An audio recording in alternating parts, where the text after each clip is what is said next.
আসসালামু আলাইকুম। BBC world 24-এ আপনাকে স্বাগতম। শুরুতেই জানিয়ে দিব সংবাদ শিরোনাম, পরে থাকছে বিস্তারিত। ইরান ইসরায়েল যুদ্ধের মুখে তৃতীয় বিশ্ব সংঘটিত হতেই চলেছে। ইসরায়েলের সব পারমাণবিক কেন্দ্র এবং অস্ত্রাগারের সব নথিপত্র ইরানের হাতে এসে পৌঁছেছে। যে কোনো সময় ইসরায়েলের পারমাণবিক কেন্দ্র এবং যুদ্ধের সরঞ্জাম কারখানাগুলো ধ্বংস করতে মাত্র কিছু সময় বাকি।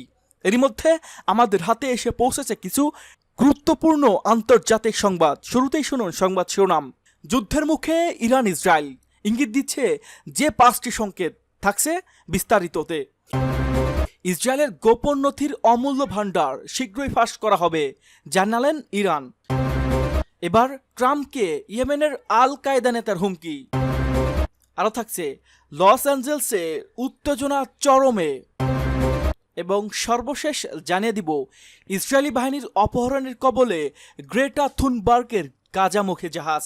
এতক্ষণ শুনছিলেন সংবাদ শিরোনাম, এবার বিস্তারিত। তবে তার আগে আপনি যদি ইরান সহ সকল মুসলিম বিশ্বের হামলাকে সমর্থন করে থাকেন এবং মুসলিম বিশ্বের সাথে অবস্থান করেন, তাহলে অবশ্যই ভিডিওটিতে একটি লাইক দিন এবং চ্যানেলটি সাবস্ক্রাইব করতে ভুলবেন না। আর আপনি বিশ্বের কোন জেলা থেকে দেখছেন বা কোন জায়গা থেকে দেখছেন সেটিও অবশ্যই নিচে কমেন্ট করে জানিয়ে দিন। আপনার মতামত আমাদের কাছে গুরুত্বপূর্ণ।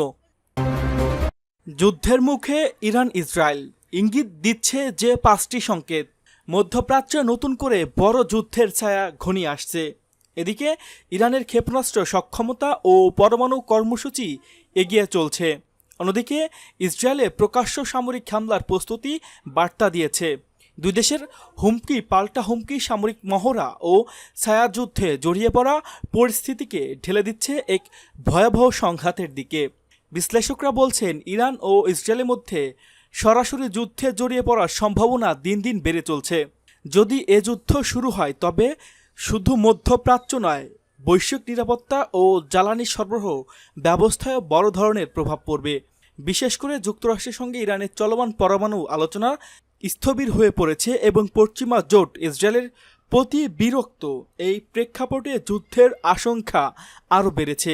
এই 5টি ঘটনা স্পষ্টভাবে নির্দেশ করেছে কিভাবে দুই শত্রু রাষ্ট্র ধীরে ধীরে সরাসরি সংঘাতের দিকে এগিয়ে যাচ্ছে। ক্ষেপণাস্ত্র নির্মাণের ইরানের বিস্তৃত প্রস্তুতি। চীনের কাছ থেকে কয়েক হাজার টন অ্যামোনিয়াম পারক্লোরাইড সংগ্রহ করেছে ইরান। এই রাসায়নিক কঠিন জ্বালানি ভিত্তিক ব্যালিস্টিক ক্ষেপণাস্ত্র তৈরিতে ব্যবহৃত হয়। অঞ্চল জুড়ে ইরান ঘনিষ্ঠ মিলিশিয়াদের তৎপরতা। ইরান ও ইসরায়েলের সরাসরি সংঘাতে না গেলেও তাদের মধ্যে ছায়াযুদ্ধ চলছে সিরিয়া ও ইয়েমেন সহ বিভিন্ন দেশে। সাম্প্রতিক ইসরায়েলের 1 মাসের মধ্যে প্রথমবারের মতো রাশিয়ান বিমান হামলা চালায়, যা ছিল সিরিয়া থেকে 2টি ক্ষেপণাস্ত্র ছোড়ার জবাব। একই সময় হুতি বিদ্রোহীদের ইসরায়েলি তেল আবিবের উপকূলীয় শহর ইয়াফার দিকে ক্ষেপণাস্ত্র নিক্ষেপ করে। নেতানিয়াহুর অভ্যন্তরীণ চ্যালেঞ্জ ও রাজনৈতিক কৌশল। ইসরায়েলের রাজনৈতিকভাবে চাপের মুখে রয়েছে প্রধানমন্ত্রী নেতানিয়াহু। দেশজুড়ে বিক্ষোভ, বিচার সংস্কার ইস্যু এবং গাজা যুদ্ধ নিয়ে গভীর বিভক্তি দেখা দিয়েছে। ইসরায়েলের কূটনৈতিক বিচ্ছিন্নতা ও ইরানের আঞ্চলিক জোট।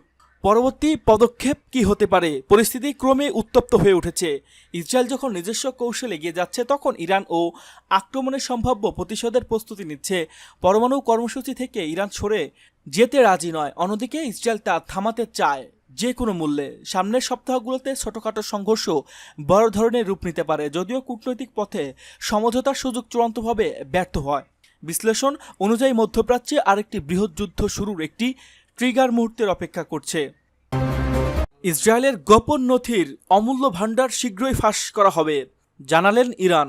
ইরানের গোয়েন্দা বিষয়ক মন্ত্রী ইসমাইল খতিব জানান, খুব শীঘ্রই ইসরায়েলের পারমাণবিক স্থাপনা, যুক্তরাষ্ট্র ও ইউরোপ সহ অন্যান্য দেশের সঙ্গে তেল আবিবের সম্পর্ক এবং এর প্রতিরক্ষামূলক সক্ষমতা সংক্রান্ত গোপন নথি প্রকাশ করা হবে। গতকাল রোববার দেশটির একটি টেলিভিশনে দেয়া এক সাক্ষাৎকারে খাতিব একথা বলেন। তিনি বলেন, তেহরানের হাতে আসা এই নথিপত্র একটি অমূল্য সম্পদ, যা দেশের আক্রমণাত্মক অবস্থানকে আরও শক্তিশালী করতে সহায়তা করবে। তবে তিনি এ বিষয়ে তাৎক্ষণিক কোনো প্রমাণ দেননি।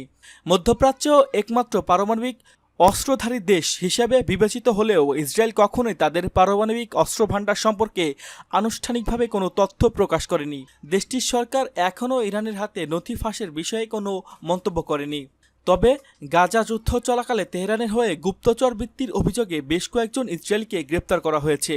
তবে এই গোপন নথিপত্র গত বছর ইসরায়েলের একটি পারমাণবিক গবেষণা কেন্দ্রে সাইবার হামলার সঙ্গে সংশ্লিষ্ট কিনা তা এখনও স্পষ্ট নয়। গোয়েন্দা মন্ত্রী ইসমাইল খাতিব বলেন, এই অমূল্য নথিপত্র হস্তান্তর একটি সময়সাপেক্ষ প্রক্রিয়া ছিল এবং এতে কঠোর নিরাপত্তা ব্যবস্থা গ্রহণ করা হয়েছিল। স্বাভাবিকভাবেই নথিপত্র পরিবহনের পদ্ধতি গোপন থাকবে, তবে এগুলো খুবই শীঘ্রই প্রকাশ করা হবে। গোয়েন্দামন্ত্রী খাতিব নথিপত্রের পরিমাণ ব্যাখ্যা করে বলেন, হাজার হাজার নথিপত্র বলা হলেও তা কম বলা হবে। আর ট্রাম্পকে ইয়েমেনের আল কায়দা নেতার হুমকি। ইয়েমেনে আল কায়দা শাখার বর্তমান নেতা সাদ বিন আতেফ আল আউলাকি ৩০ মিনিটের এক ভিডিও বার্তায় মার্কিন প্রেসিডেন্ট ডোনাল্ড ট্রাম্প ও ধনকুবের ইলন মাস্কের সরাসরি হুমকি দিয়েছেন। তিনি বলেছেন, গাজায় যা হচ্ছে তা সব রেড লাইন অতিক্রম করছে, এবার প্রতিশোধ গ্রহণ বৈধ। ভিডিওটিতে president Donald Trump, Elon Musk, মার্কিন ভাইস প্রেসিডেন্ট জেডি ভ্যান্স, পররাষ্ট্রমন্ত্রী মার্কো রুবিও, নিরাপত্তা দপ্তরের কর্মকর্তা পিট হেজেস্ট সহ উচ্চপদস্থ মার্কিন নেতাদের ছবি দেখা যায়। ইয়েমেনের আল কায়দা শাখা গঠিত হয়েছিল ২০০৯ সালে। এটি ২০১১ সালে ওসামা বিন লাদেন নিহতের পর থেকে সবচেয়ে ভয়ঙ্কর শাখা। ইয়েমেনের বিশেষজ্ঞ মোহাম্মদ আল বাশার বলেন, এ ভিডিও জাতীয় নিরাপত্তা ও পররাষ্ট্রনীতির নির্ধারকদের মনে করে দিচ্ছে গাজার দুঃসময়ে ইয়েমেন এখনও প্রাসঙ্গিক। লস অ্যাঞ্জেলসে উত্তেজনা চরমে। যুক্তরাষ্ট্রের লস অ্যাঞ্জেলসের পুলিশের সঙ্গে বিক্ষোভকারীদের সংঘর্ষের উত্তেজনা চরমে পৌঁছায় রোববার বিকালে। শহরের মেট্রোপলিটন ডিটেনশন সেন্টারের বাইরে অনুষ্ঠিত এক প্রতিবাদকে পুলিশ অবৈধ জামায়াত ঘোষণা করে। দিনভর বিক্ষোভে অংশ নেওয়া বহু ব্যক্তিকে গ্রেপ্তার করা হয়।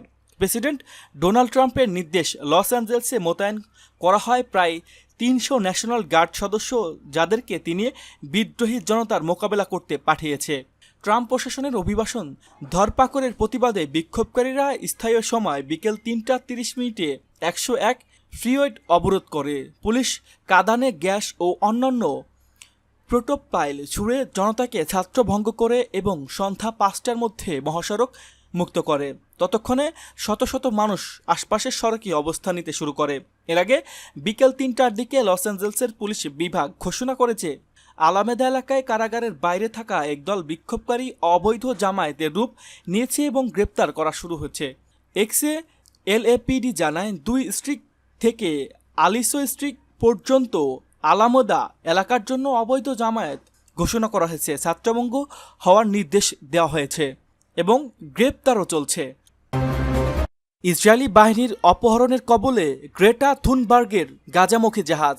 পরিবেশকর্মী গ্রেটা থুনবার্গ ও অন্যান্য সমাজকর্মীরা ফ্রিডম ফ্লোটিলা নামক একটি ত্রাণবাহী জাহাজে নিয়ে গাজা অভিমুখে সমুদ্রপথে যাত্রা করেছিলেন। তবে তাদের সে জাহাজ এবার আন্তর্জাতিক জলসীমানা থেকে ইসরায়েলি বাহিনীর হাতে অপহরণ হয়েছে। বিষয়টি নিশ্চিত করেছে গ্রেটা নিজেই। একটি পূর্ব রেকর্ডকৃত এক ভিডিওতে গ্রেটা বলেন, আমার নাম গ্রেটা থুনবার্গ, আমি সুইডেন থেকে এসেছি। যদি আপনারা এই ভিডিওতে দেখেন তাহলে জেনে নিন যে আমাদের আন্তর্জাতিক জলসীমানা থেকে ইসরায়েলি দখলদার বাহিনী বা যারা ইসরায়েলকে সমর্থন করে তারা আটক করেছে। আমি আমার বন্ধুবান্ধব, পরিবার এবং সহযোদ্ধাদের অনুরোধ করছি যেন আমাদের দ্রুত মুক্ত করার জন্য সুইডিশ সরকারকে চাপ দেওয়া হয়। এই ভিডিও প্রকাশের কিছুক্ষণ পরে ফ্রিডম ফ্লোটিলা কোয়ালিশন নিশ্চিত করে যে ইসরায়েলি সেনারা তাদের গাজামুখী জাহাজ ম্যাডলিনে প্রবেশ করেছে। এর আগে তারা জানায় জাহাজে হামলা চালানো হয়েছে। টেলিগ্রাম এফএফসি আরও জানায়, ম্যাডলিনের সাথে যোগাযোগ বিচ্ছিন্ন হয়ে গেছে। কডকাপ্টার ঘিরে রেখেছে এবং জাহাজের উপর সাদা রঙের মতো পর্দা ছিটিয়ে দিয়েছে। রেডিওতে বিরক্তিকর শব্দ বাজানো হচ্ছে আর যোগাযোগ বিঘ্ন হচ্ছে।